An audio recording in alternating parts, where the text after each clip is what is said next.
Agora sim. Bom, então, para a gente começar a leitura do terceiro capítulo, vamos ao título, né? E o título do terceiro capítulo do Corpus Hermeticum se chama Discurso Sagrado de Hermes Trismegisto.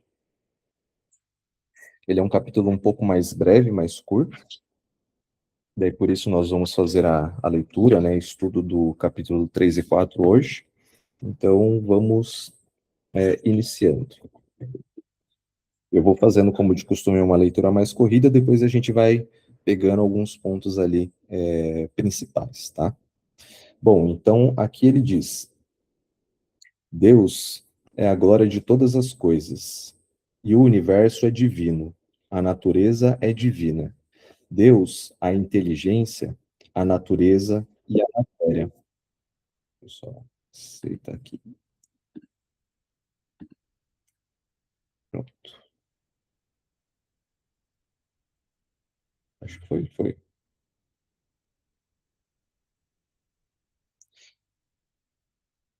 Ah, agora apareceu. Boa noite, Ticiane, seja bem-vinda. Opa, boa noite, pessoal. Boa noite, Denis. Boa noite.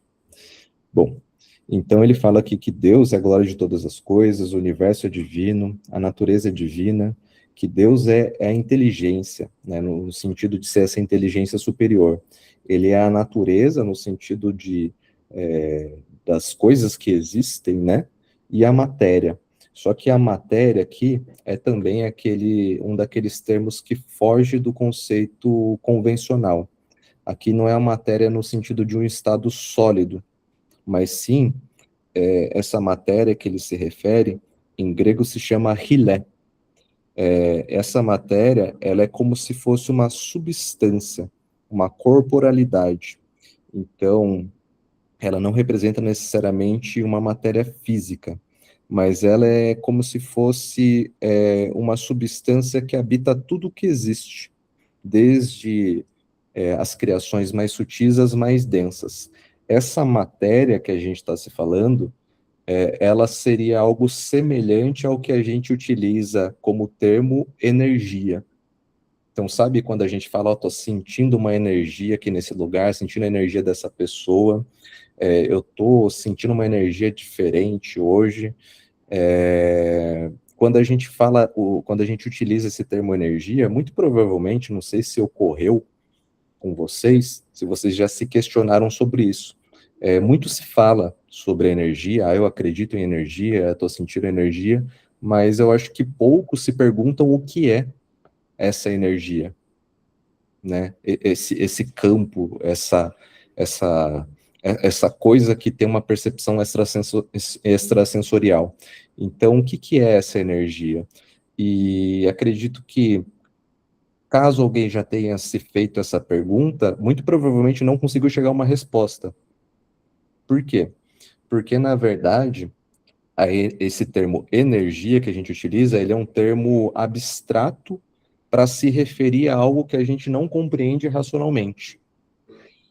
Então, o que é essa energia? Ela é uma coisa, é uma substância espiritual, é uma substância astral, intelectual, ela é um magnetismo, é um fluido magnético. O que que ela é? Na verdade, eu acredito que a gente não chegou ainda nessa compreensão e nessa resposta.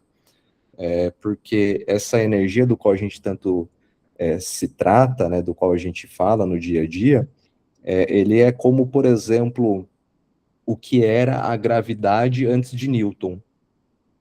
Então, assim, a gravidade sempre existiu, né? Mas antes de Newton, ela não era compreendida, ela não era sistematizada, estudada, experimentada, né? E muito menos conceituada. Então, o que a gente chama de energia hoje seria equivalente à gravidade antes de Newton.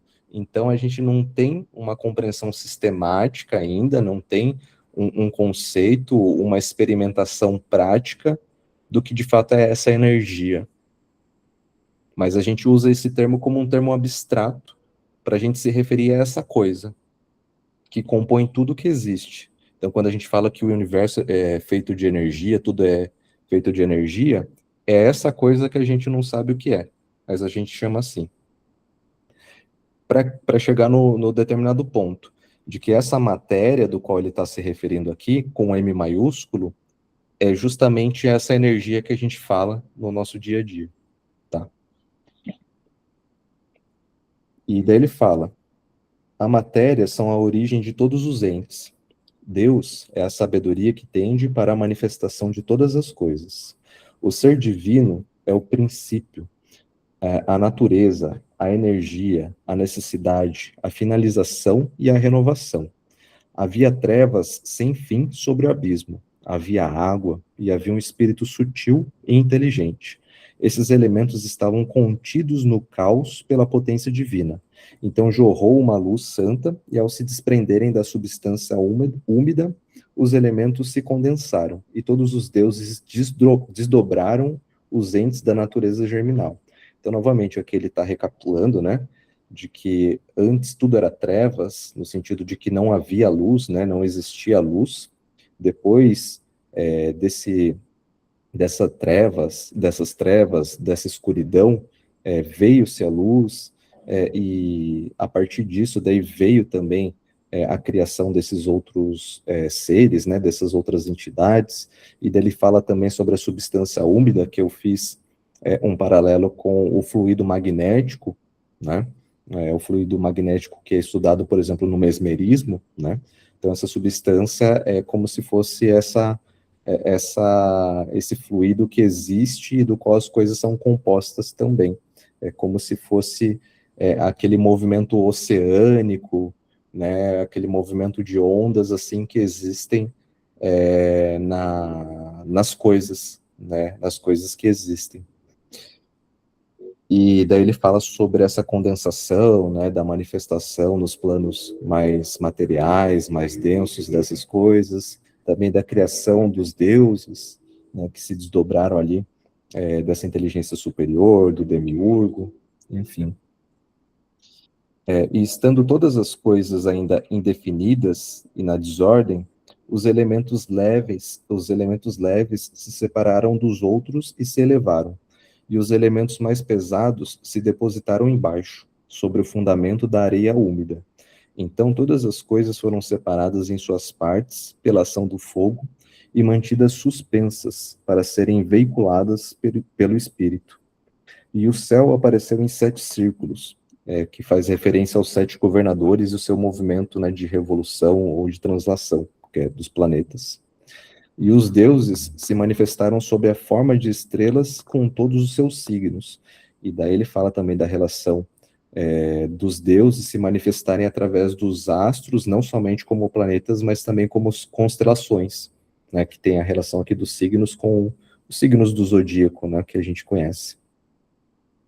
E o céu foi completado em cada detalhe pelos deuses. Então, né, novamente, né, os deuses, eles são esses agentes dessa inteligência superior de Deus para a construção, manutenção e produção do universo.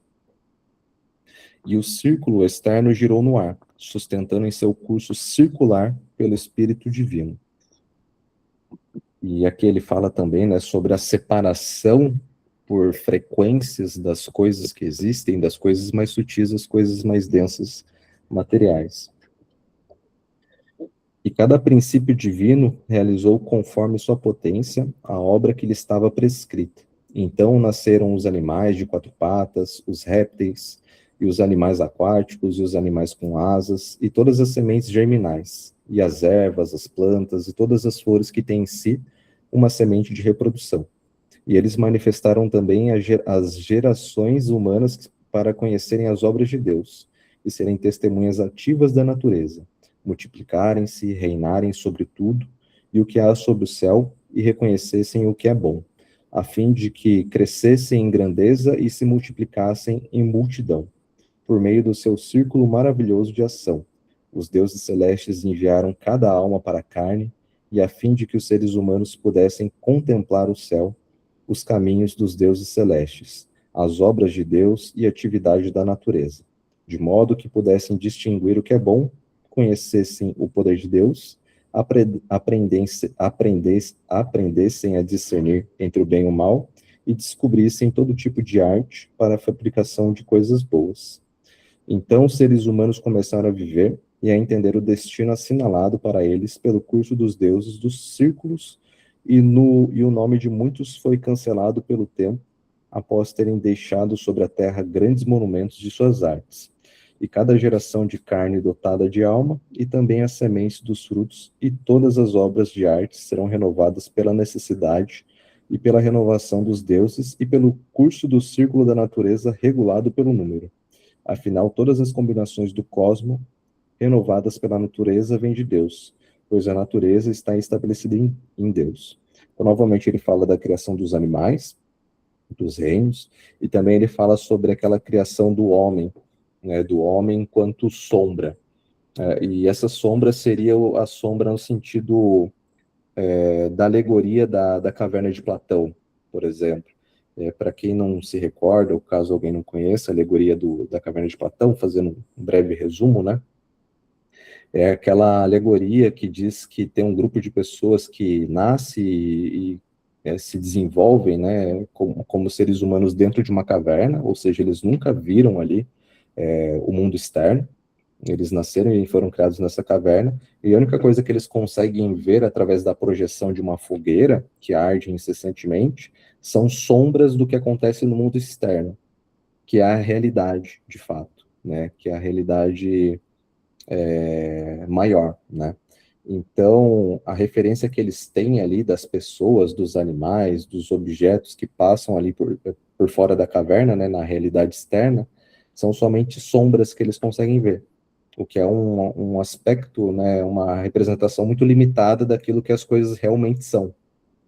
E a ideia é justamente essa, quando a gente fala que a gente é a sombra desse protótipo do ser humano perfeito, né? É como se a gente fosse uma reprodução imperfeita dessa estrutura de ser humano perfeito, que eu fiz aquela analogia do Adam Kadmon, da Cabala, que é esse ser humano que no começo ele diz que é a imagem e semelhança de Deus, né? Então a gente é uma parte aí desse ser humano perfeito, numa jornada, numa encarnação imperfeita, que seriam essas sombras. Tá. E daí ele fala também sobre a reprodução, e até como o Douglas comentou um pouco antes aqui da gente entrar nos nossos estudos, qualquer semelhança com a Bíblia é mera coincidência, porque tem muitas coisas semelhantes, né? É claro que, assim, a apresentação, a moralidade ali, né, o intuito, e até a forma como a filosofia ela é construída no hermetismo, por mais que tenha uma estrutura muito semelhante, ela caminha para um outro sentido, né? E a gente tem que recordar também que, na verdade, o hermetismo veio antes do cristianismo. Então, muito provavelmente ali, né, é aquele famoso copia, só não faz igual, né? E daí muda uma coisinha ou outra ali, e daí falar, então, esse daqui vai ser a nossa doutrina. Bom, e esse é o terceiro capítulo, então ele é muito breve, como vocês puderam ver, e ele mais faz algumas repetições. E agora a gente vai para o quarto capítulo. E o quarto capítulo ele já apresenta alguns conceitos novos também. Bom, o quarto capítulo, o título é A Cratera e a Unidade, que é a mônada. Bom, primeiro vamos definir aqui, né, esclarecer esses conceitos. O que é essa cratera? Essa cratera não é aquele buraco de chão que a gente imagina. Essa cratera, na verdade, ela é um vaso grande. Ele é um vaso grande de boca larga, colocado no centro das salas, no caso da antiga Grécia, né? Para misturar o vinho e água, simbolizando a iniciação dos grandes mistérios, que se inicia com essas núpcias entre o enxofre, o mercúrio e entre a inteligência divina. Então, essa cratera é como se fosse um vaso grande, um recipiente, onde os antigos gregos colocavam um vinho e ficavam ao redor dele. É muito semelhante essa cratera ao que. E tem, ó, legal, uma coincidência legal, hein, Douglas? É muito semelhante essa cratera com o Santo Grau dos Templários. Então, por definição, por comparação, essa cratera seria como se fosse o Santo Grau dos Templários. E o que é a mônada? mônada, ela é um princípio primordial. Então, ela é um princípio, é uma coisa do qual as coisas vieram. Basicamente, isso é mônada. Tanto que da etimologia da palavra, deixa eu ver se eu encontro aqui para não falar bobagem. Deixa eu ver, mônada. Aqui, a mônada, mona, vem de monas, que significa unidade. Então, o título do quarto capítulo é esse, a cratera e a unidade, a mônada. E é uma conversa, um diálogo entre Hermes Trismegisto e o seu filho Tat, T-A-T, que ele não foi apresentado ainda. Eu acho que, se não me engano, é a primeira vez que ele aparece. Bom, então vamos ao diálogo. E Hermes diz: posto que o Criador criou o mundo inteiro, não com suas mãos, mas com a sua palavra, com o verbo, concebe-o como sendo presente e sempre existente, como autor de tudo, e aquele que é o um e o único, e aquele que criou todos os entes mediante sua vontade. Por isso, seu corpo não é nem tangível, nem visível, nem mensurável, nem extenso, nem semelhante a nenhum outro corpo. De fato, ele não é nem fogo, nem água, nem ar, nem sopro, mas tudo vem dele. E daí ele está recapitulando, né, de que os quatro elementos vieram de Deus, do corpo de Deus, entre aspas, mas que ele não é só isso, ele é muito mais do que isso. E que ele também, ele não é nem tangível, nem visível, nem mensurável. Ele é algo que está além da compreensão racional humana, né? E como ele é bom, não quis reservar esse dom para si, nem para adornar a terra só para si. Então ele enviou para baixo o ser humano, que é a forma do corpo de Deus, que é o ser humano quanto sombra, do qual eu resgatei aqui, e por essa razão ele é um vivente mortal, que no entanto não pode morrer. Então aqui eles fazem essas brincadeiras de trazer ali frases, né, colocações que parecem paradoxos, né? Mas eu acho que é muito da cultura grega isso, né, da literatura grega. Mas ele diz aqui, né? Por razão ele é um vivente mortal que, entanto, não pode morrer. Então ele está resgatando ali que nós, seres humanos imperfeitos, quanto sombras, nós estamos numa encarnação mortal, efêmera, temporária, mas que a nossa essência ela é imortal. Basicamente é isso que ele está falando aqui. E se o mundo prevaleceu sobre as criaturas vivas pela imortalidade da sua vida, o ser humano prevaleceu sobre o mundo pela razão e pela inteligência. Ele nasceu para contemplar as obras de Deus, maravilhar-se com elas e conhecer o seu Criador. E aqui é um detalhe que conecta também com o terceiro capítulo, é que, novamente aqui, não sei se vocês notaram, mas no final do terceiro capítulo ele falava sobre a contemplação, que o ser humano ele foi criado para contemplar a obra de Deus. E aqui ele repete, então, ele nasceu para contemplar as obras de Deus, maravilhar-se com elas e conhecer o seu Criador. Então, a gente começa aqui a ter uma percepção da função do ser humano quanto humanidade, né, nesse processo de criação, que ele foi criado para conhecer as obras de Deus, mas a gente já pode até implantar aqui algumas dúvidas, algumas perguntas, por quê? Por que o ser humano foi criado para contemplar a obra de Deus, né, as obras de Deus, na verdade? Por que que ele foi feito para essa função, né? Por que que a gente tem que fazer isso? E é claro, ele não traz uma resposta clara ainda, mas a gente vai abordar isso nos próximos capítulos também, tá? Mas é legal a gente já deixar esse quê, né, para a gente tá se recordando disso depois.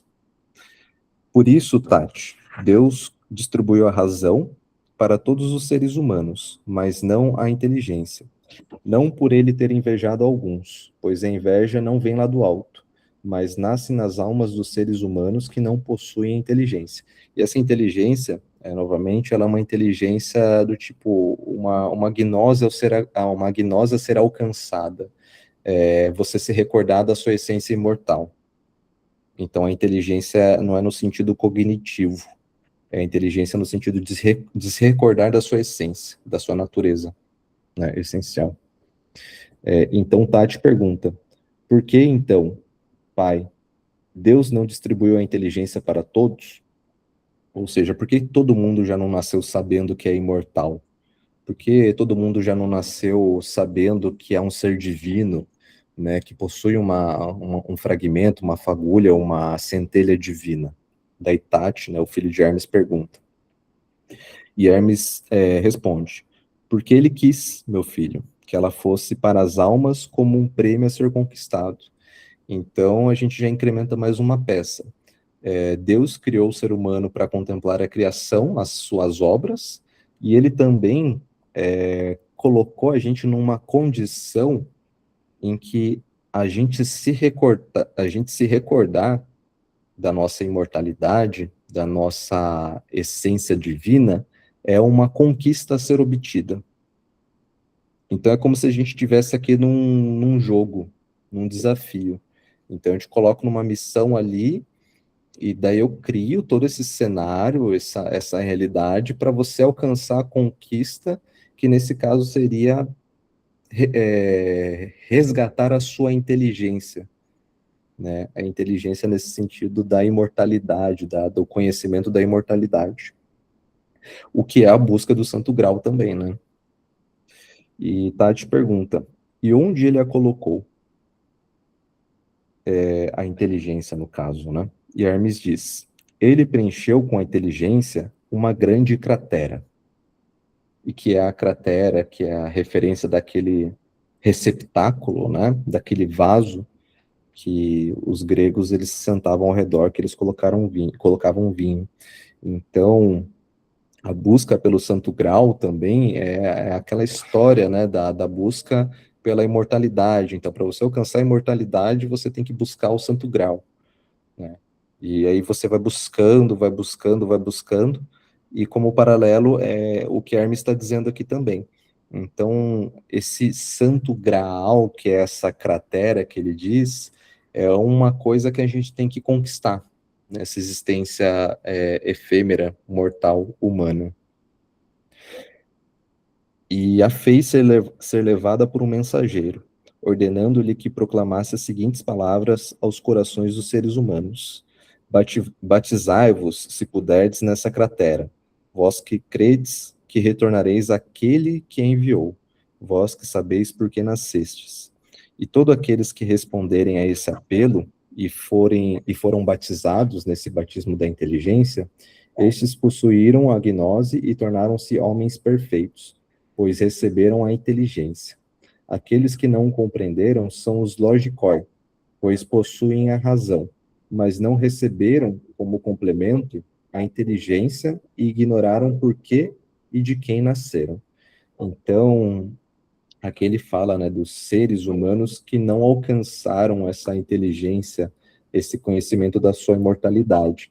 Que daí ele diz aqui que tem os seres humanos que alcançaram somente a razão. E a razão aqui seria mais no sentido de você ter uma capacidade intelectiva mesmo, tá? As sensações desses seres humanos se parecerem com a sensação desses seres humanos se parecem com a dos animais sem razão, como o seu temperamento permanece em um estado de paixões e iras. Eles não admiram o que é digno de ser contemplado. Entregam-se apenas aos prazeres e os apetites do corpo, e acreditam que essa é a finalidade da existência humana. Então, eles falam sobre esses seres humanos, né, que não alcançaram a inteligência, que eles permanecem apenas na razão, né? Eles têm uma intelectividade, possuem um intelecto, alguma inteligência no sentido racional, mas eles são pessoas ali que vivem apenas presos às suas paixões mundanas, presos aos seus instintos, presos às questões dos prazeres, dos apetites do corpo. Então, são aquelas pessoas que vivem ali na base da existência, né, da sobrevivência apenas, que não buscam, por exemplo, compreender a sua própria natureza, a natureza das coisas, que não buscam compreender as questões elevadas, como é dito aqui, né, no corpus hermético. Então, são pessoas que não buscam ter um conhecimento mais profundo sobre a realidade, né? Essas pessoas, elas acabam ficando limitadas apenas a essa existência, né, da nossa sombra, da nossa mortalidade. E, no entanto, os que receberam o dom de Deus, estes, Tati, quando consideramos suas obras, percebemos que são imortais e não mais mortais, pois abarcam todas as coisas com inteligência, e as da terra, as do céu e tudo que pode haver para além do céu. Na altura a que chegaram, eles contemplaram o bem, o bem com B maiúsculo, e o tendo contemplado, consideraram sua estadia aqui embaixo como sofrimento. Então, tendo deixado de apreciar todas as coisas corpóreas e incorpóreas, eles se dirigiram com urgência ao uno e único. Então, é aqui que entra, né, a essência, a causa primordial, né? Então, os seres humanos que alcançaram a inteligência, o conhecimento da imortalidade, o santo grau, a cratera, eles retornaram, né? Eles tomaram a consciência e retornaram ao uno, né? Ao único, à primordialidade, à unidade. Tal é, Tati, o conhecimento da inteligência, a gnose, contemplar as coisas divinas e compreender Deus, pois a cratera é divina. Então, novamente aqui, ele falando da contemplação das coisas divinas para compreender a Deus. E tem uma passagem na Bíblia, agora não vou me recordar qual passagem que é, mas que ela diz mais ou menos algo do tipo também, no sentido de que para você conhecer a Deus, eu vou até melhorar um pouco minha frase. Na verdade, para você ter um vislumbre do que pode ser Deus, a forma mais, vamos dizer assim, dentro da nossa capacidade, a forma mais eficaz seria através das obras de Deus. Então, a partir do momento que você conhece as obras de Deus, é o vislumbre máximo que a gente consegue ter quanto humanidade para conhecer o que é Deus. E por isso, já dando a dica para vocês, que ele está falando tanto sobre a contemplação das obras, né? A contemplação ali das coisas que Deus criou. Porque a partir do momento em que a gente vai compreendendo, vai observando, vai contemplando a natureza, a gente vai vendo Deus nas coisas, que é o que a gente falou também no estudo do capítulo 2, né? Então é importante a observação, é importante a contemplação, porque é através dessa contemplação que acaba sendo um meio para a gente conhecer e alcançar a Deus, né, nesse caminho de retorno para casa, vamos chamar assim, né? Então, observar a realidade, a natureza, é uma forma da gente, é como se a gente estivesse se auto-observando dentro de uma vivência limitada. E daí, a partir do momento que a gente percebe a nossa conexão com essas coisas que existem, com as obras de Deus, e a gente tem aquela virada de chave de que nós somos também parte dessas obras, que daí a gente começa a ter um pensamento, adquirir uma consciência mais monádica, né? Uma consciência mais primordial, uma consciência de unidade. Então, quando a gente entra num campo mais abstrato e a gente fala somos todos um, ele está caminhando para esse sentido.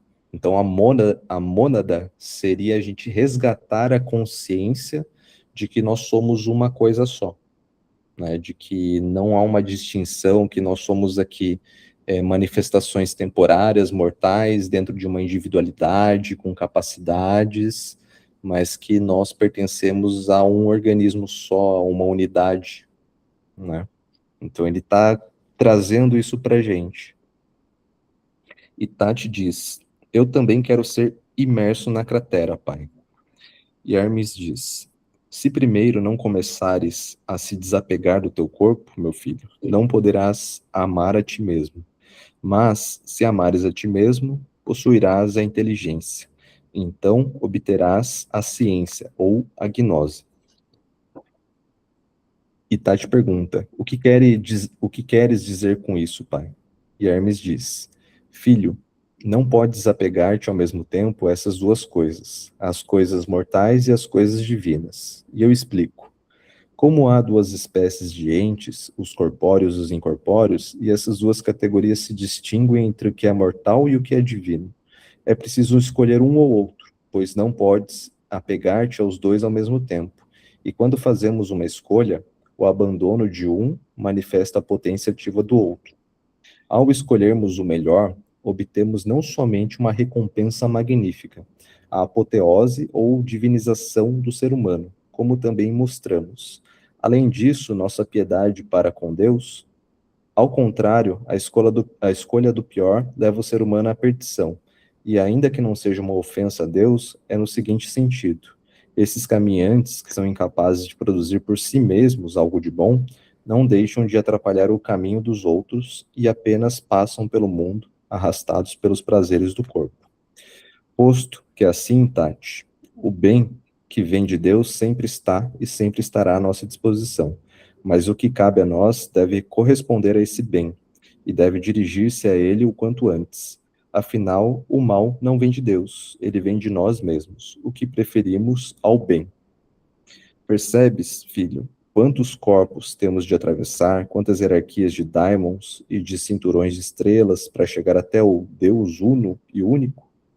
É que o bem é ilimitado, não tem início nem fim, em si mesmo. Ele não tem início, mas para nós parece haver um, que é a agnose. E aqui tem alguns pontos interessantes, antes da gente continuar, que ele fala sobre o desapego, né, o desapego do corpo. E aqui é interessante a gente também, a gente colocar alguns pingos nos is, porque é aquela conversa, né? Quando a gente se depara com esses estudos, tem coisas que a gente não pode levar para literalidade, né? Para interpretação literal das coisas, mas a gente entender o simbolismo. E aí que acaba acontecendo algumas divergências, né? Quando você faz leituras não da forma adequada dessas obras. Então aqui quando ele fala desapegar do corpo, a gente entra muito naquela ideia da demonização do corpo, se a gente lê de uma forma superficial, tá? Em que sentido? Existe essa ideia, agora eu estou abrindo um parênteses aqui, tá? Existe uma concepção da ideia, principalmente nessa espiritualidade mais New Age, de que o corpo ele é uma coisa a ser abominada, né? De que o corpo como ele é algo efêmero, ele é algo mortal, ele é uma vivência temporária, então a gente não deve prezar por ele, né? E eu acho que tem muito relação também com aquela ideia cristã, né, de você, por exemplo, você ter aquela devoção cega, né, de você dedicar a sua vida de uma forma cega a uma fé e tomar como algo primordial, como princípio, né, como prioridade apenas o que é divino. Mas aqui é um ponto interessante porque assim, talvez não seja esse o caminho, né? Pelo menos aqui na leitura sobre o corpus hermético. Por quê? Porque essa ideia da gente abominar, da gente demonizar o corpo, ou da nossa existência quanto seres humanos, carnais, instintivos, a gente acaba caindo num erro. E qual que seria esse erro? Quando a gente nega uma parte da nossa natureza, a gente nega uma parte de nós mesmos. Então, se a gente tem uma vivência mortal, efêmera, um corpo carnal, com instintos, com desejos, sentimentos e etc., ele tem uma função, já que nada é criado por acaso, né? Então, quando a gente acaba indo para um lado mais fanático dessa espiritualidade que abomina o corpo, às vezes a gente acaba supervalorizando o intelecto e o espírito, no sentido de achar que o corpo ele não é necessário, ele não é uma prioridade. Então, a pessoa ela vai focar somente no desenvolvimento intelectual, espiritual, mas vai ser, por exemplo, aquela pessoa que ela não vai se preocupar com a sua saúde física. É aquela pessoa que ela não vai se preocupar com as questões do mundo, por exemplo, as questões materiais também. E não que, por exemplo, as pessoas que por exemplo, as pessoas que acabam se isolando, né, as pessoas que têm uma vida mais monástica, que se isolam da sociedade, têm essa dedicação mais profunda, estejam erradas. Que cada um tem a sua própria jornada. Mas eu diria que, assim, se nós, que provavelmente não é o nosso caso, de ter uma vida monástica com uma dedicação tão intensa, tão profunda, já que nós estamos aqui hoje, senão a gente estaria num templo budista, num templo católico, né, rezando, fazendo jejum agora, ou até indo dormir, né, porque tá tarde, já 9h58, a gente, como não é o nosso caso, a gente tem que lembrar que nós estamos participando de uma realidade material. E por mais que ela seja ilusória, efêmera e temporária, ela tem a sua importância. E, deixa eu ver se eu não vou complicar as coisas. E é um pouco do que se trata algumas filosofias orientais, como, por exemplo, o Tantra. Então, o Tantra, em resumo, ele é um caminho esotérico que ele integra a materialidade com a espiritualidade. Por quê? Eu estou fazendo uma redução aqui ridícula e absurda, tá? Porque é muito mais. Mas o que seria essa integração da realidade material com a espiritual? Seria entender que através da vivência material também é possível alcançar a iluminação. Por isso, a materialidade ela é tão importante quanto o espírito, para que a gente possa conseguir alcançar esse estado de apoteose, de divinação. Porque, de alguma forma, os nossos desafios humanos, os nossos sentimentos, os nossos instintos, o nosso corpo, a nossa realidade material, ela está contribuindo para a gente numa dimensão espiritual. Porque está tudo interligado, né? Assim como é no alto, é embaixo e vice-versa. Então, por isso que eu acho que é um ponto importante a gente refletir e conversar sobre. Porque quando a gente entra nesse lado mais extremo, do tipo, agora eu vou largar tudo e eu vou me isolar da sociedade, eu vou ficar só meditando 24 horas por dia, porque isso tudo é uma ilusão mesmo, né? Porque a nossa sociedade ela já está corrompida, não faz o menor sentido. Talvez não seja esse o caminho. Às vezes, o caminho para a iluminação espiritual, um dos desafios é a gente aprender a lidar com a realidade material. Então, quando a gente entra naquelas questões, por exemplo, de autoestima, quando a gente fala, caramba, mas eu não estou satisfeito, sabe? Eu não estou satisfeito com quem eu sou, eu não estou satisfeito ali com a minha vida, eu não estou satisfeito com o meu trabalho, eu não estou satisfeito com os meus relacionamentos. A gente tem que entender, eu não estou satisfeito comigo mesmo, né? Porque esse dilema é muito comum em algum momento. Quando a gente se questiona sobre isso, a gente está observando, a gente está contemplando as obras de Deus. E daí, olha a virada de chave que dá. Então, quando você começa a ver que o seu corpo, a vida material também é uma obra de Deus, então faz parte desse processo de alguma forma.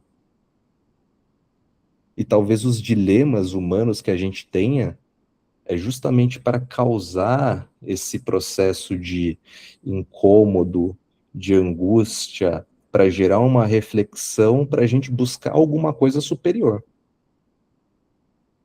E não estou falando nem de existir uma crença superior, uma espiritualidade superior, mas buscar algo superior no sentido de você alcançar essa inteligência, né? Essa imortalidade, que pode ser alcançada de diversas formas.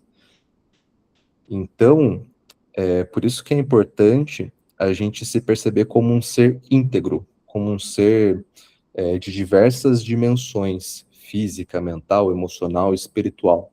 Porque quando a gente cuida, a gente preza pelas dimensões que nós somos compostos e existimos, a gente está prezando por nós como um todo, né? Então, você cuidar do seu corpo é você cuidar do receptáculo, do veículo que está transportando ali seu espírito, sua alma.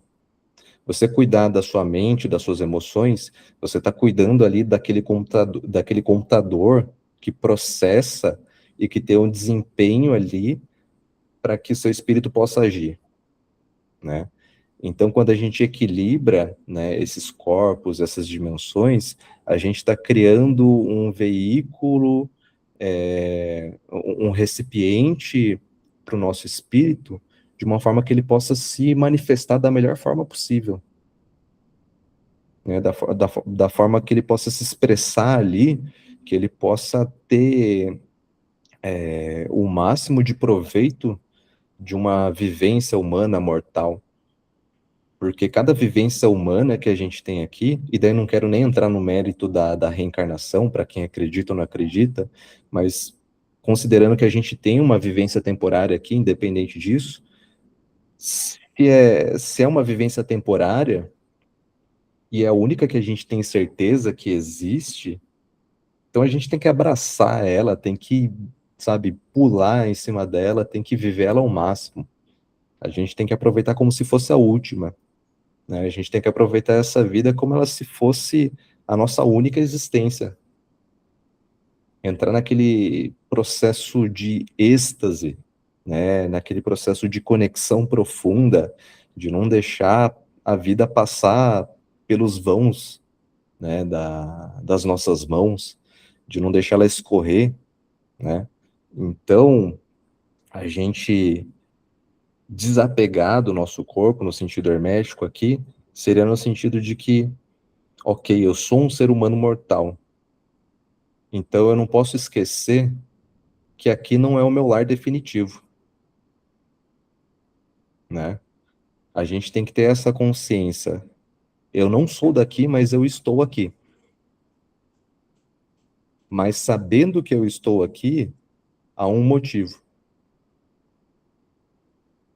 Então, esse desapegar do corpo não é tipo assim, agora eu vou largar tudo e dane-se, mas sim tomar consciência de que nós somos seres imortais numa vivência mortal. É até uma analogia que eu fiz que eu passei para a Lari, do jogo, né, do jogo de videogame. É como se, por exemplo, assim, a gente estivesse num jogo de videogame, agora trazendo para outro contexto, né? É como se a gente estivesse num jogo de videogame, mas a gente entender que nesse sentido, nesse contexto, a gente é o jogador e não o personagem que está aqui nesse jogo. A gente está controlando o personagem, a gente está rondando por aí, está tendo as nossas experiências, nossas missões aí, enfrentando os nossos monstros, né, nesse jogo, mas a gente não pode esquecer que a gente não é o personagem do jogo, a gente é o jogador que está por trás dele. Então o desapegar seria, ó, você não, sinto muito, mas você não é não é esse personagem aí. Você não é esse personagem, você está sendo ele temporariamente. Você está vivendo ele temporariamente, mas você é o jogador, você é o ser imortal. E bom, agora sim. Agora vamos dando continuidade. E deixa eu ver onde eu parei aqui.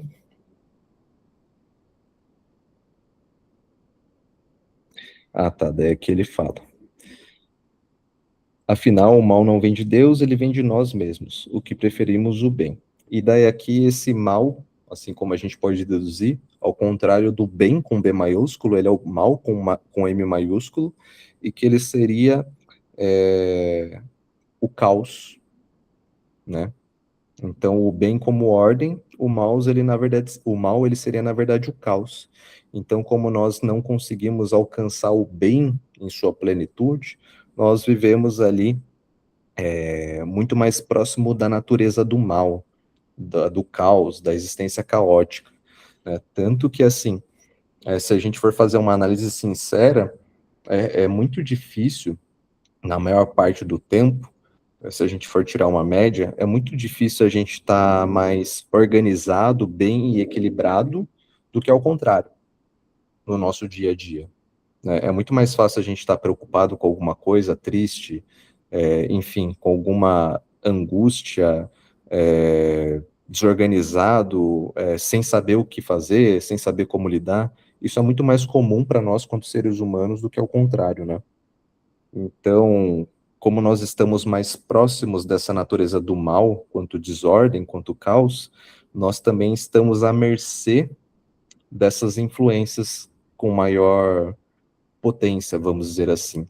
É como se a gente estivesse ali na parte do mar em que as ondas estão mais altas, que as ondas estão mais agressivas, né, que as ondas estão mais intensas.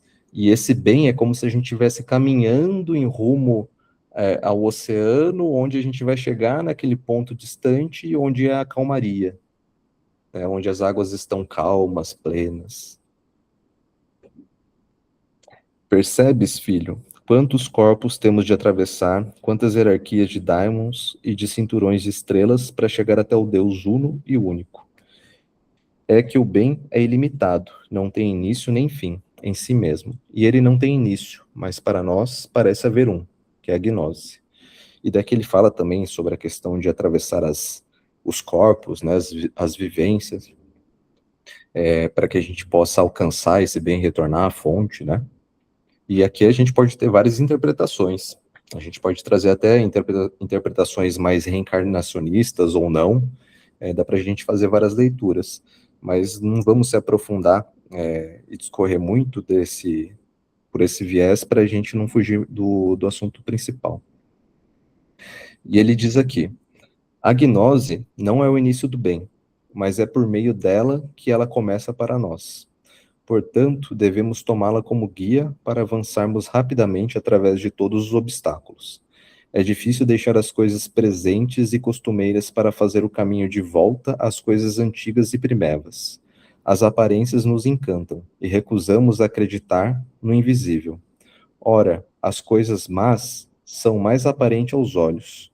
O bem, ao contrário, não é visível aos olhos visíveis, pois ele não tem forma nem figura. Ele é semelhante a si mesmo e diferente de todo o resto, pois é impossível que um incorpóreo se torne aparente para um corpo. Eis no que o semelhante se distingue do diferente, e em que o diferente é inferior ao semelhante. Afinal, como a mônada é o princípio e a raiz de todas as coisas, ela existe em todas as coisas como seu princípio e raiz. Então, se a gente fosse fazer uma analogia também do que seria a mônada, é como se fosse a raiz de uma árvore. Então, é a partir da raiz ali que surge a árvore, seus galhos, suas folhas, seus frutos. Então, a mônada é um princípio nesse sentido, de algo do qual as coisas se derivam. Ora, nada há sem princípio, mas o princípio não deriva de nada a não ser de si mesmo, posto que tudo deriva dele. Ele mesmo seu princípio, posto que não há um outro. Então, sendo o princípio, a unidade ou mônada, que é o princípio, contém todos os números e não é contida por nenhum. E ela os engendra a todos e não é engendrada por nenhum outro número. Tudo que é engendrado é imperfeito, divisível, suscetível de aumento ou de diminuição. Ora, o perfeito não tem nenhuma dessas características. O que pode crescer, cresce pela unidade, e sucumbe à sua própria fraqueza quando não podes mais conter a unidade. Essa, Tati, é a imagem de Deus, que foi esboçada para ti, tanto quanto é possível fazê-lo. Se a contemplares atentamente, e se a compreenderes com os olhos do coração, creme, meu filho, encontrarás o caminho da ascensão às coisas mais altas, ou melhor, essa imagem irá te mostrar o caminho ela mesma. É que a contemplação dessa imagem divina tem a virtude própria de fazer morada naqueles que uma vez a contemplaram e atraí-los para si como o ímã atrai o ferro. Então, aqui ele já fala sobre assuntos mais abstratos, que ele fala sobre esse retorno à mônada, né, e o que é a mônada em si, que ela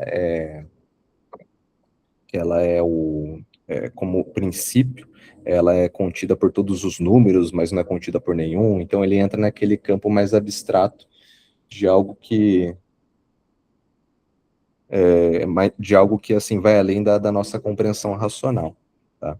Então ele faz até um paralelo com os números aqui no sentido de que é algo que vai além dessas abstrações, né? Bom, e daí aqui finalizando, ele fala sobre essa conclusão, né, de compreender as coisas com os olhos do coração. Então ele fala que o caminho, né, é a gente entrar nessa comunhão, nessa contemplação. Por isso que é importante a observação, a contemplação da natureza, não no sentido tipo, eu vou parar e ficar olhando as flores, as árvores, isso também, mas a observação da natureza no sentido mais amplo mesmo, né? A gente se vê aqui quantos seres vivos e a gente observar um no outro a divindade, observar nas coisas da natureza, nos animais, nos reinos vegetais, no reino vegetal, né? Então, a gente observar em tudo, né, essa fagulha, né, essa centelha divina com os olhos do nosso coração, é o que nos vai aproximar ali dessa inteligência superior. Então, não é, e é interessante, né, por mais que fique poético aqui, ele não fala dos olhos no sentido visível das coisas, né? Então, quando ele fala a gente observar as coisas com os olhos do coração, é no sentido de você acessar ali uma parte mais essencial das coisas, mais profunda, mais substancial, né? Que vai além do que a gente pode perceber. Então, isso é poético, né? E é bonito também. Então, talvez o coração seja um caminho, né, para a iluminação, para a ascensão, para a divinização ali, porque ele vai ter o olhar puro, né, sobre as coisas, é o olhar sem distinção, sem julgamento, né? Então é aqueles olhos ali que ele não faz o julgamento pela aparência, né, pelo que as coisas aparentam ser. É muito interessante. E aqui a gente encerra o capítulo 4, e daí no próximo encontro a gente lê o capítulo 5, que dando um breve spoiler, o título é O Deus Invisível é Muito Aparente. E por mais que seja um capítulo também mais abstrato, né, eu acho que fica mais assim naquele campo da interiorização, quando a gente lida com esses assuntos, eu deixo aberto agora, caso vocês queiram compartilhar alguma reflexão, alguma percepção, mas eu sei que é aquela coisa que você lê, ouve assim, mas que é muito difícil você expressar alguma coisa, né, que é muito abstrato, é muito contemplativo, e na verdade a ideia é justamente essa. A ideia, a proposta é justamente essa desse capítulo, não é você falar, putz, olha, entende. Na verdade, é o contrário, é você sentir. Você sentir ali, você ver com esses olhos do coração e você começar a sentir as coisas, olhar as coisas de uma forma não visível, né? E daí cada um pode viajar, abstrair da forma como for mais interessante, porque vai ser justamente esse o caminho. Cada um tirar sua própria conclusão, compreensão e ver como que isso vai fazer sentido no dia a dia para vocês, tá? Daí, nesse caso, não tem o certo e errado, né? E repete um pouco também do que a gente falou sobre ver Deus nas coisas, né? No segundo capítulo. Então, tem coisas que ele vai mais reforçando, né? Então, fiquem à vontade. Vou até beber uma água aqui. Peço até desculpas, estava dando umas travadas aqui na língua, na leitura, porque daí, como às vezes passa moto aqui, o cachorro começa a latir, eu me desconcentro, daí eu perco o foco. Denis, eu tenho uma dúvida, você me ouve? Sim, sim, pode falar. Quando você começa a falar sobre essa questão do corpo, né, da gente de desapegar do corpo, a gente pode associar também a um desapegar dos vícios? Sim, totalmente. E eu, assim, é por isso que eu tento trazer com cuidado esse assunto, porque às vezes a gente pode ficar ali como que eu posso dizer?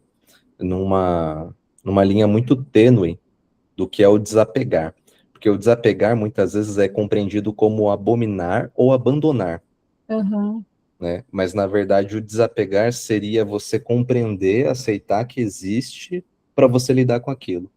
Então quando você fala, por exemplo, dos vícios, os vícios eles fazem parte da nossa natureza humana, né? Porque nós Aham. somos seres com instintos, né? E boa parte dos nossos instintos está muito relacionado com a questão de vícios, né? De comportamentos repetitivos, de comportamentos tendenciosos para a nossa natureza primitiva.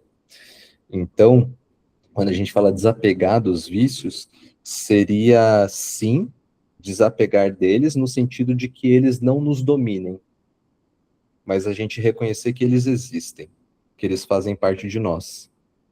Porque senão a gente entra num outro campo, quando a gente tenta desapegar no sentido extremo de eliminar, de Isso. um caminho da repressão, Aham. e daí já é um caminho de desequilíbrio, que daí pode causar outros tipos de problemas e transtornos. Entendi. Então é por isso que eu tento tomar esse cuidado com esse termo, porque não é o desapegar no sentido de exterminar, mas é desapegar no sentido de ter consciência e ter domínio sobre. Entendi. Boa. E tem alguns estudos assim que a gente, enfim, que eu já fiz, fala muito sobre essa questão da eliminação, né? De exterminar, né? Isso, e assim, no budismo isso é muito comum, mas assim, ele é muito assim, tem muita pegadinha também no budismo, porque assim, Aham. você começa nos estudos iniciais ali, dele fala que você tem que desapegar das questões instintivas também, desapegar dos pensamentos, né, Aham. desapegar das suas crenças, só que assim, conforme você vai estudando e praticando, você vê que esse desapego é justamente nesse sentido que eu acabei de colocar. Não é Entendi. você excluir, não é você exterminar, eliminar. É você aceitar que existe para que você possa dominar aquilo. Porque a gente só consegue ter o controle daquilo que a gente tem consciência, Boa. né? Então, na contramão disso, quando, por exemplo, uma pessoa que ela, por exemplo, uma pessoa que ela tem muita inveja, por exemplo, um assunto Aham. muito comum. Quanto mais a pessoa ela recalca isso, no sentido dela negar que ela é invejosa, ela acaba, através da repressão, deixando isso, Fortalece, potencializando, potencializando. Aham. exatamente, ela potencializa isso pelo recalque, pela repressão, Aham. né? E daí acaba se tornando como se fosse uma mola. Quanto mais você vai comprimindo, a hora que você solta aquilo, né, pode ir para qualquer lugar, numa força e dimensão que a gente nem imagina. Então, quando a gente fala da inveja, por exemplo, desapegar da inveja é você reconhecer que você sente inveja, Uhum. para você lidar e ter o domínio Uhum. sobre aquilo, para você ter uma moderação da inveja como vício, né? Então, quando a gente fala desapegar é mais nesse sentido. Olha, ao invés de você recusar que você sente inveja, é entender que a inveja ela faz parte da natureza humana, Aham. condição humana. E a partir do momento que você começa a aceitar, você começa a lidar com aquilo. E daí você começa a ter domínio, ter consciência para poder moderar. Então você acaba tendo consciência de que isso faz parte de você e você acaba entendendo que aquilo é um processo para o seu aprendizado. É algo que você aprendendo a lidar com aquilo vai te tornar uma pessoa melhor, vai te tornar uma pessoa mais com autocontrole maior, né? Com autoconhecimento maior. Entendi. Boa. Não sei se fez sentido. Não, super. Acho que o Jung fala sobre isso também, né? A Jung gente, também. que ele fala que a gente precisa reconhecer que a gente é isso, né? Pra Exatamente. ah, Reconhecer as nossas sombras para realizar esse processo de individuação, né, que ele fala. aham, aham, Então, exatamente, o Jung ele fala muito sobre isso, que é você entender que para você realizar o processo de individuação, que é esse processo de você alcançar o seu self, né, o seu eu, a sua individualidade, a gente não pode só considerar o nosso lado luz, né? O nosso lado positivo, benéfico, bonzinho, mas a gente tem que considerar também as nossas sombras, aquilo que a gente demoniza, aquilo que a gente esconde, aquilo que a gente oculta, né? E que às vezes não necessariamente é algo negativo, né, do ponto de vista junguiano, porque às vezes a gente coloca nas nossas sombras aquilo que o nosso meio entende como inadequado, né? Então, por exemplo, uma criança que tem dom para desenho, e daí ela cresce numa família super cartesiana, racional, tradicional, fala, não, você tem que ser advogado, né, para você ter um futuro. E daí a família, o meio molda ela para essa função, e daí ela acaba ocultando, ela acaba colocando nas sombras dela essa habilidade inata que ela tem para desenho, por exemplo.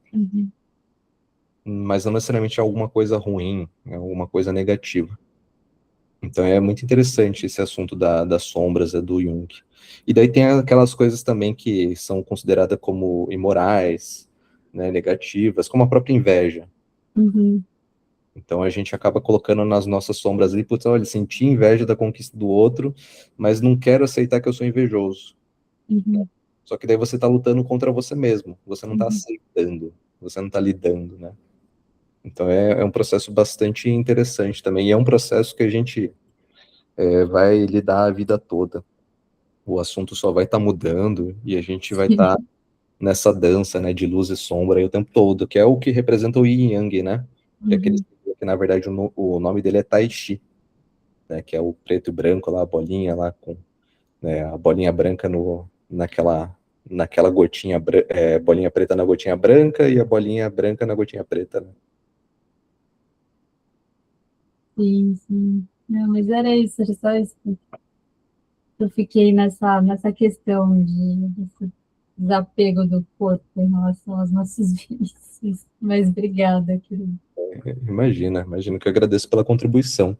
E isso é muito comum. É por isso que eu digo que assim, a gente tem que ter um cuidado quando a gente estuda essas obras, porque se a gente for na literalidade, né, levar tudo ao pé da letra, você fala, cara, caramba, tipo, isso é inalcançável.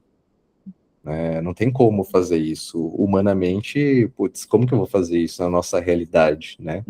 Mas é porque ali ele joga ali a expectativa no alto, justamente para se tornar algo inalcançável mesmo, porque a ideia dessas obras é elas serem exclusivas, elas serem fechadas, né? Então você vai ler isso, uma pessoa que não tem bagagem nenhuma vai falar, putz, isso daqui não é para mim, nunca vou conseguir fazer isso, né? E daí eles acabam velando dessas formas, né? E daí como estava conversando com o Douglas também, daí a gente tem que ter essas chaves para a gente desviar dessas pegadinhas, né? Desses jogos assim conceituais, para a gente conseguir entender que isso é aplicável, né? Então, várias tradições você vai ver que fala do desapego, de você desapegar dos instintos, você desapegar do corpo, desapegar da mente, mas na verdade eu desapegar no sentido de você obter um domínio, Boa, né? É você se recordar que aquilo faz parte de você, mas que aquilo não tem domínio sobre você. boa, faz sentido. Obrigado. Mais alguém?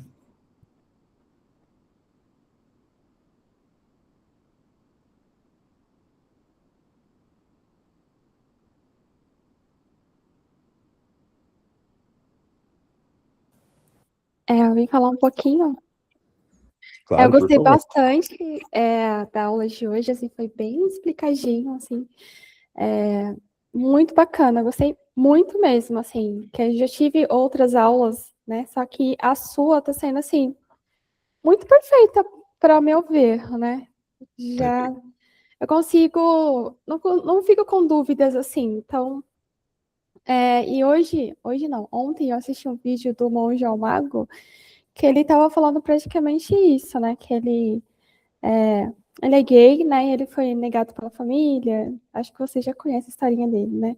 Sim, E aí é muito bacana isso, que ele se negou, negou, negou o tempo inteiro, e as egrégoras ajudaram ele a ser o que ele é mesmo, né? A aceitar quem ele é, de fato. E isso é muito importante, a gente não se negar para se moldar na sociedade, né? perfeito, é isso mesmo. Inclusive, quando a gente fala de corpo, é exatamente isso, Ticiane. Não é só o corpo no sentido do nosso corpo físico, né? Mas é o corpo no sentido daquilo que nos faz, daquilo que nós somos nessa existência, nessa individualidade. Então, a própria orientação sexual, ela faz parte de nós, né? Então isso faz parte do nosso corpo, isso faz parte da nossa composição. E a gente negar isso, a gente está negando uma parte de nós. Exatamente. Exatamente. Isso é bem difícil, pego bastante casos assim. Né? É bem complicadinho da pessoa aceitar, porque a sociedade acaba moldando a gente a não aceitar coisas, né? Exatamente, exatamente. Daí vem, daí, e é muito legal essa linha tênue que você colocou, Tiziane, porque entra muito nessa sutileza da linha tênue entre interpretações, né? Sim, Porque é que nem a própria Bíblia. Se você for pegar e ler de forma literal também, é uma que não se encaixa mais na nossa realidade, em termos históricos, sociais e culturais, e outra que também, assim, literalmente falando, não faz sentido, né? Daí, é claro, eu não estou eliminando a importância da obra, mas estou dizendo que a interpretação dela é simbólica, né? Para você tirar um proveito eficaz da obra, você tem que aprender a entrar no passo da dança dela. Então, ler a Bíblia de forma simbólica acaba se tornando um livro muito rico. E é claro, você tem que atualizar também, né, os termos, atualizar para a nossa realidade. E quando eu falo dessa linha tênue interpretação, é o que muitas vezes as pessoas acabam se equivocando, né, principalmente as pessoas que têm uma tendência para um extremismo ou para um fanatismo religioso, de querer interpretar esses livros, essas obras, de uma forma literal, de uma forma muito rígida, né? É que nem, por exemplo, a gente viu no próprio capítulo 2, se não me engano, que ele estava falando aqui é, sobre as pessoas que, como que era mesmo? Deixa eu até pegar aqui, que é um exemplo perfeito para isso. Porque se a gente fosse fazer a leitura do que ele colocou de forma literal, você fala, caramba, isso daí é um absurdo. Mas ele falando basicamente, pelo que eu me recordo, das pessoas que. Aqui, ó. O outro nome de Deus é paz, por sua virtude de criar todas as coisas. Deixa eu ver aqui. Lá, a mais alta função da vida e a mais sagrada é a geração de filhos. Ele é tipo assim, pô, se a gente não quiser ter filho, aí como que a gente fica? Né? exatamente. Daí tipo assim, a gente se fudeu então, porque daí a gente vai tudo queimar no inferno, né? Sim, Apesar que no hermetismo não tem inferno para a gente queimar, então a gente tá livre dessa, estudando hermetismo. Mas assim, é uma coisa que se você for levar o pé da letra, você vai falar, putz, aí complicou, né? Mas a gente tem que entender que existe um simbolismo por trás.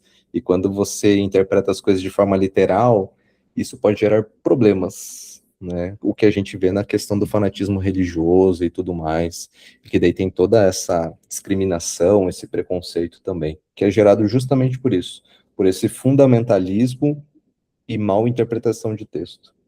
Então, eu diria que assim, um dos maiores problemas da humanidade é a interpretação de texto.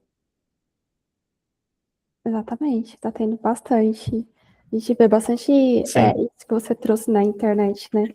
Ó, o café com teu pai, não sei se você já viram alguma coisa do tipo. Que ele teve a conta banida porque ele prega praticamente isso, né?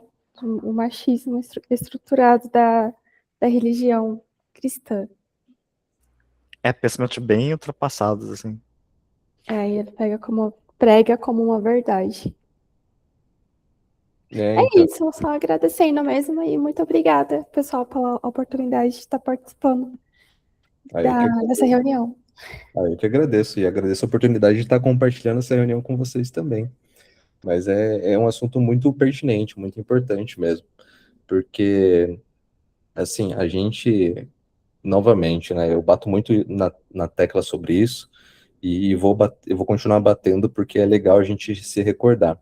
Mas quando a gente estuda sobre essas obras, principalmente de tradições mais antigas, a gente vai se deparar com esses comentários, com essas colocações.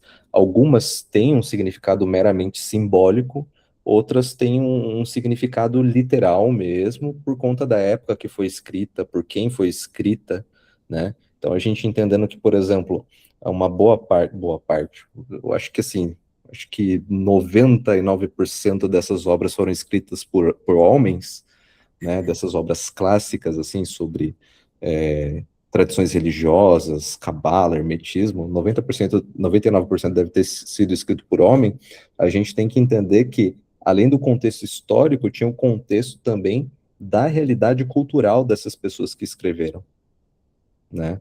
Então não tem como a gente comparar a nossa realidade com a mentalidade de um homem do Antigo Egito, do Antigo Egito, da Grécia Antiga, que fez a transliteração desses textos do Antigo Egito, né? Sim, Então, quando, assim, eu fico até surpreso quando eu pego alguma dessas obras e vejo que eles têm uma mentalidade mais contemporânea, sabe? E é muito legal. A gente pode até colocar na nossa fileira, mas é um livro um pouco maior até que o Corpus Hermeticum, que é o Três Livros de Filosofia, do Agripa. Ele é um livro, assim, base também, essencial, mas é legal que o Agripa, apesar de toda a camuflagem que ele fez também para escrever o livro, por conta do financiamento da igreja, né? Ele tem uma mentalidade muito contemporânea. É muito interessante. Ele falando até de machismo, né? Ele falando da importância das mulheres na magia e tudo mais. E ele, assim, com o financiamento da igreja, ele falar algumas coisas que ele falava assim, você fala, cara, o cara foi ousado, foi ousado. Então sim, é bacana. Então a gente tem que se contextualizar para a gente estudar essas obras, né? Não tem como a gente achar que tudo dá para levar ao pé da letra, que tudo se encaixa ainda na nossa realidade, até porque a nossa realidade ela está mudando também, e a gente tem que acompanhar, né, essas mudanças culturais, e a gente tem que respeitar, principalmente, né, a nossa época, o nosso contexto, e também quando a gente lê essas obras, a gente ter o certo respeito, né, de entender que aquilo era uma outra época, era um outro contexto, era uma outra realidade, né? É a mesma sim. coisa que, por exemplo, a gente chegar e conversar com os nossos avós, né? É que nem, por exemplo, a minha avó.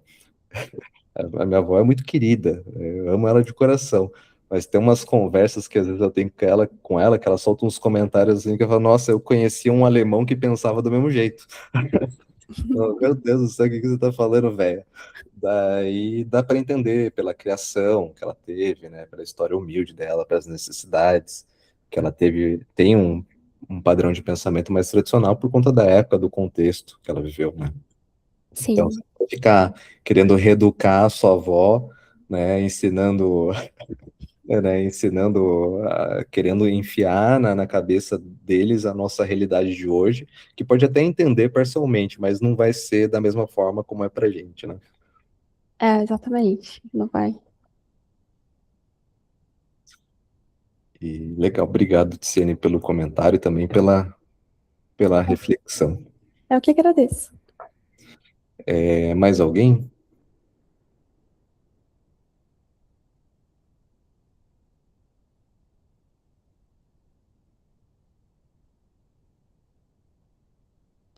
Ô, Denis, apenas agradecer, cara. Aula fascinante mesmo, viu? Muito rica a aula, permitiu ter vários insights, assim, sabe? E retomando o que vocês acabaram de dizer, cada um tem um contexto, cada um tem uma formação, cada um tem uma base, né? Então, dentro das bases que eu conheço, nossa, foi riquíssima a aula, riquíssima. Derruba muitos tabus, sabe? Faz a gente ver com outros olhos o que foi escrito, o que foi manipulado, né? Demais, sensacional, só agradecer mesmo. Muito obrigado, Douglas. Obrigado pelo comentário, pelo carinho. E é realmente, e esse é outro ponto também muito importante, né, Douglas? A gente entender que cada um aqui, a gente vive num contexto, numa realidade diferente. E tudo isso conta, tudo isso influencia, molda quem a gente é. Então, nós somos, quanto seres humanos, nós somos complexos. Complexos não somente pela nossa composição estrutural, física, fisiológica, orgânica, mas também pelo nosso papel social, né? Então, como professor, você tem um contexto, uma realidade do qual você é inserido, né? Eu aqui trabalhando de home office, eu tenho um outro contexto, uma outra realidade. A Tiziane atendendo os pacientes dela como psicóloga também outro contexto, outra realidade. Então, tudo isso faz e molda quem a gente é, e é muito importante nesse processo de contemplação, no sentido hermético da palavra, a gente contemplar a nossa realidade, quem nós somos, como nós fomos formados, né? O nosso contexto histórico, social, cultural, tudo isso somos nós. Tudo isso somos nós. Por isso, eu acredito que nós somos seres complexos, né? Porque tem todas essas nuances.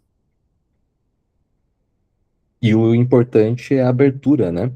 Que a gente está acessando universos diferentes aqui, né? A gente está acessando realidades diferentes aqui.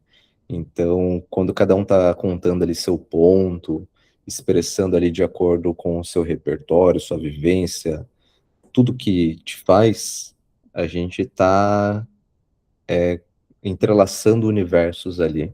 E daí isso vai agregando, né? E o mais interessante, eu acho que o mais importante de tudo é justamente essa abertura para contemplar cada universo que cada um é, de forma respeitosa, né? De forma contemplativa, no sentido de observar, buscar compreender, de ouvir, porque é isso que traz, de fato, essa edificação para nós, né? Então a gente lê um texto desse, né? Textos como esses que compõem o corpus, e a gente projetar ali na realidade, naquele diálogo, contextualizando, tentando criar uma imersão naquela realidade, naquele contexto, é o que está enriquecendo a gente também, né? Porque é uma realidade muito diferente da nossa, muito diferente de diversas formas. É que nem eu falei para vocês, né? Os próprios termos, a forma como a conversa é formada, o quanto ela é formalizada também, né? Os termos, é uma coisa que a gente não usa no dia a dia. A gente está imergindo, a gente está criando uma imersão aqui, né? E é isso que é interessante. Mais alguém?